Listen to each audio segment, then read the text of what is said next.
Diniz, Danilo do Expresso 1923. Um resultado difícil, imagino, para vocês e para a torcida também.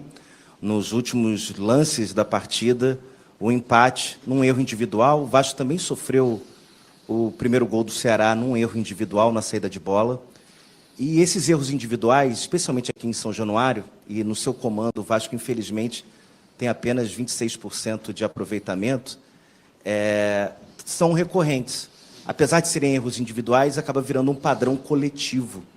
Queria saber um pouco de você, da sua visão em relação a isso, porque ali naquele lance do PH, no lance final, e a gente sabe da seriedade do PH, poderia ter jogado a bola para fora, poderia ter resolvido de uma forma diferente. É óbvio que o futebol não se resolve apenas num lance. Acho que o Vasco hoje não performou da melhor forma, mas conseguiu o resultado até com o seu lema, coragem para jogar, indo para frente, com o gol do Cuesta, um lance muito bom do Gomes. O que acontece que esse Vasco não consegue ter equilíbrio e passar a confiança ao torcedor? Obrigado. Primeiramente, boa noite. Mas o lance do PH e depois de ter chutado a bola, não entendi muito a pergunta. Depois de ter chutado, ele não chutou. Foi a escolha dele. Quantas bolas ele chutou contra o Botafogo para frente?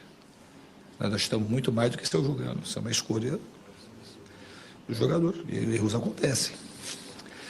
Erros individuais. Hoje, assim, hoje teve erro individual mais claro do que nas outras vezes. Eu não vi assim, que teve erro individual claríssimo, igual você colocou no Atlético Mineiro, ou no Grêmio, ou no Bragantino.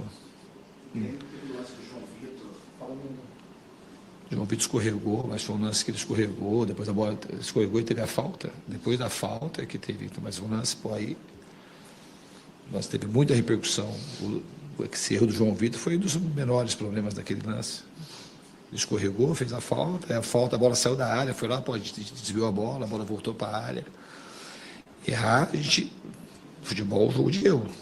Hoje a gente teve dois erros assim que a gente não costuma cometer, não tem nada a ver com os erros. O erro do Grêmio, por exemplo, foi um escorregão, até por conta do... Não tem nada a ver. Hoje a gente teve... São dois erros assim que a gente não... Eu acho que a gente nem tinha cometido erros assim parecidos e tivesse tomado o gol. Então a gente lamenta, é muito triste e frustra todo mundo, principalmente a torcida. E a torcida tem que ficar triste mesmo e sofrida, e todo mundo tem que ficar sofrido. Agora, o time, ele, na minha opinião, assim, não é que ele não performou. O time, ele estava jogando muito bem no primeiro tempo até a gente tomar o gol. A gente estava em cima do Ceará, estava com a marcação encaixada, o Ceará estava produzindo pouco. Depois que a gente tomou o gol, a gente deu uma desestabilizada, desorganizou um pouco. No segundo tempo, a gente melhorou um pouco na volta do segundo tempo, depois desorganizou de novo. Mas a gente... E o Ceará é um bom time. Não, se você pegar os resultados do Ceará, quase todos os jogos ou empate, ou eles perdem ou ganham para o placar mínimo. No meio do Cruzeiro fora, empatou com o Flamengo, aí perde 2-1, ganha de 2-1, 1-1, 0-0, é um time que tem uma defesa sólida. Então não é um adversário fácil, é um adversário que tem seus méritos. E a gente podia ter jogado melhor, podia ter jogado melhor. Eu acho que se a gente não toma o primeiro gol, a equipe estava passando desenvoltura até tomar o gol. Depois a gente se perdeu um pouco, quando teve a expulsão, aí a gente teve talvez o nosso melhor momento, a gente soube aproveitar com as mexidas, a gente fez o gol e depois a gente teve mais chance de fazer o terceiro e o quarto gol, a gente não fez. E infelizmente a gente tomou o gol praticamente no lance derradeiro da partida. Diniz, eu queria que você falasse do do Nuno Moreira e do Felipe Coutinho. Esses dois jogadores te agradaram? Qual foi a importância deles enquanto estiverem em campo? Eu acho que os dois jogaram muito bem hoje. O Nuno jogou bem, principalmente quando ele foi para a posição de segundo volante, ele conseguiu produzir melhor ainda. E o Coutinho fez uma partida muito boa hoje. Além do gol, ele foi muito assertivo, não errou quase nada no jogo. Eu gostei muito dos dois. Aqui, Diniz, Joel Silva do canal Colina em Foco.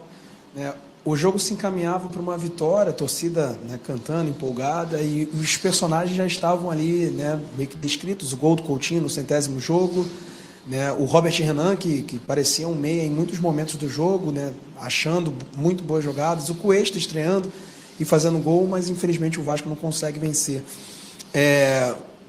Imaginando que todos os jogos que o Vasco não venceu sob o seu comando aqui em São Januário, qual é o seu sentimento em relação a esse especificamente, tomando um gol no final? E o que isso impacta para a partida contra o Flamengo no próximo domingo? Você acredita que coloca ainda mais pressão, tendo em vista que o Vasco poderia se afastar ainda mais da zona do rebaixamento?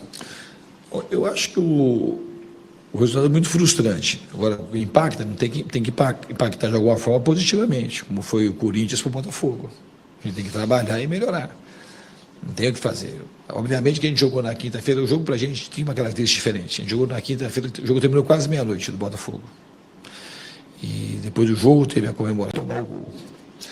E é uma equipe que tem evoluído muito em muitos aspectos. Aqui, o que mais frustra é que aqui em São Januário, aqui é a casa do Vasco e é onde o Vasco é mais forte.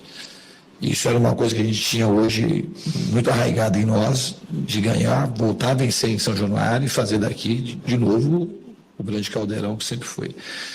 Então, o que frustra muito é por conta disso, de perder 2 pontos com um jogador a mais em São Januário.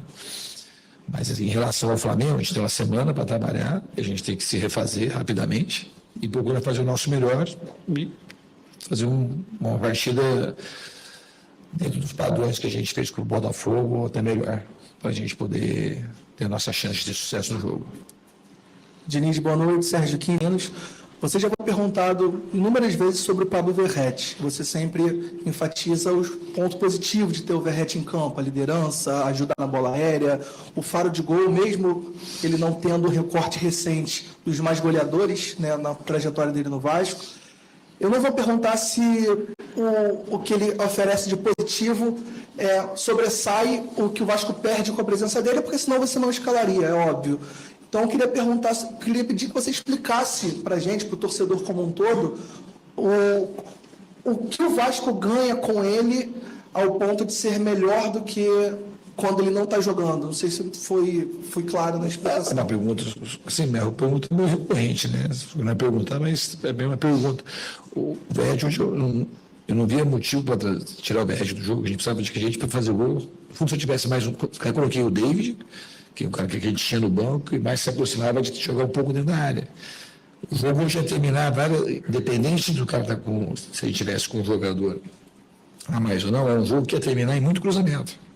Ele é um cara especialista, eu concordo, assim, não está fazendo o gol na especialidade dele, somente de cabeça, não está fazendo, mas ele é um jogador, mesmo quando ele não faz gol, ele está lá e a bola sobra para o outro. Ele é um cara que contribui muito na parte tática, contribui na bola aérea, e é um jogador que eu acredito. Não quer dizer que ele não vai sair. Hoje, especificamente, não é um jogo que eu achava que ele tinha que sair.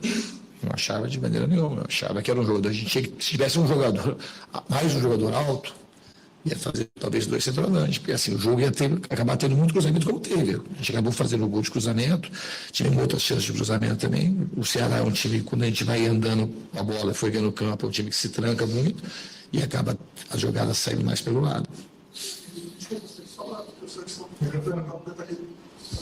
Desculpa, só para complementar uma coisa. Você poderia explicar de forma mais clara o que o Verratti oferece de positivo em relação ao que o Vasco não tem, que o Verratti oferece de positivo em relação ao que o Vasco ganha quando ele não está jogando, a mobilidade de outro atacante, o que o Verratti oferece de positivo em campo é melhor do que ele deixa de oferecer? Isso eu quis perguntar. Eu respondi, eu falei que até hoje era um jogo que precisava de presença diária. Hoje a gente precisava de um 9 móvel. Podia até ter um 9, se fosse um 9 móvel, que chega na área, que tem muita presença, tudo bem. Mas hoje a gente nem tinha no banco esse jogador. Não tem nada a ver o jogo, a gente fica pensando no jogo do Santos, o jogo não tem nada a ver com a característica do jogo de hoje. O jogo tinha espaço, o Santos jogava com a linha mais alta, então tinha espaço entre linhas. O jogo de hoje é o jogo que tinha empurrando o Ceará para trás e precisava de gente na área. E aí, como é que eu ia tirar um jogador que tem mais presença de área do time hoje? Não tem nem sentido. Se fosse um jogo com outra característica, tudo bem, você aceitaria, mas eu acho que hoje, talvez nos jogos que você jogou aqui, é o que menos deveria sair. Boa noite, Diniz, Sérgio, do podcast Cosmaltino. Em outros jogos que o Vasco não venceu, perdeu, empatou, você chegou aqui chegou a falar dos gols evitáveis. E hoje foram mais 2 gols evitáveis. O que você conversou, se é que já conversou alguma coisa com eles lá dentro? O que você pretende falar com eles para a gente resolver esses problemas? que desde maio, contra o Fortaleza pelo Campeonato Brasileiro, o Vasco não ganha em São Januário. Então, assim, a gente não pode... O Paulo Henrique é um dos jogadores, desde que eu cheguei aqui, que mais entrega coisa positiva no time. Hoje, infelizmente, teve um lance pontual, mas é um dos melhores, tanto é que é um jogador pré-selecionado. Estava na lista dos 50, 60 jogadores que podiam ser convocados para a seleção brasileira. São coisas que você não tem controle. O lance do Paulo Henrique, o lance da saída, que são coisas treinadas e coisas fáceis. Agora, você fala assim, não tem uma... A gente tem que parar de cometer. Os erros de hoje foram até mais evitáveis que os outros. São erros claros hoje que aconteceram. A gente tem que parar de errar, e a gente errou, e os caras tiveram uma assertividade. A gente errou mais umas 2 vezes ainda, pelo menos, contra o Ceará. O Ceará teve talvez umas 4 chances de gol, 5, e pelo menos 4 a gente que entregou hoje. Coisa que não aconteceu contra o Botafogo, nem nos 2 jogos. Mas hoje a gente ofereceu chances que a gente não estava oferecendo nos outros jogos. Nem contra o Corinthians a gente errou o que a gente errou hoje. É uma coisa... Uma marca que o time acertando muita saída, mas assim, a gente errou. Teve que saiu o primeiro gol, mas os 2 erros ali de saída que são erros que a gente não treina muito para não acontecer, mas infelizmente aconteceram. E vamos continuar trabalhando para otimizar o time, para que esses erros não aconteçam, obviamente, e que a gente volte a vencer.